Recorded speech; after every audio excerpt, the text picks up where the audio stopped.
Les Bastiais veulent être intraitables à domicile et pour ce faire, Gérard Gilly a aligné une équipe plus offensive qu'à l'accoutumée. Lilian Lasland appréciera sans doute pour son premier match. Le nouvel attaquant du Sporting chauffe encore le banc et observe le jeu de ses coéquipiers. Des coéquipiers qui dès les premières minutes imposent leur rythme à la partie, comme ici avec cette frappe d'Hassan Hamada. Et ça continue, le rythme de la partie est très soutenu. 13e minute, longue passe de Souma pour Hassan Hamada. Hassan Hamada bien décalé qui va centrer ici pour Maurice qui intelligemment passe en retrait pour Gourvenec, l'ancien breton. Le gardien breton, lui, ne peut rien faire. Il est trompé par la balle enveloppée du numéro 10 Bastiais.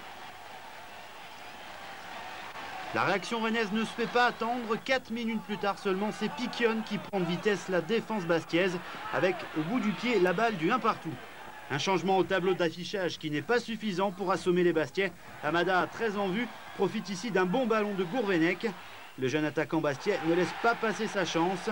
La partie se joue sur un rythme endiablé, engagé même puisque Hamada, déjà averti, reçoit un deuxième carton jaune contesté par les Bastiais.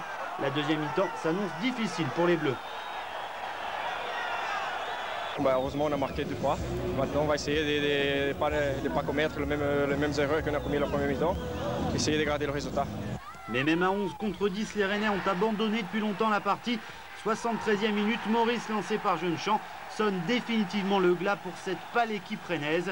Éric Durand qui fit les belles heures du Sporting avant de rejoindre la Bretagne et sans concession pour ses coéquipiers. C'est vrai qu'on a vu un Sporting qui était conquérant, qui s'est bien engagé. Et c'est vrai, le Stade Rennais était un peu subi les événements. Et bon, on a pris nos 3 buts quotidiens. Ce que je retiens le plus, c'est cet esprit de compétition, cette osmose avec un public qui chaque fois nous transcende quand on en a besoin.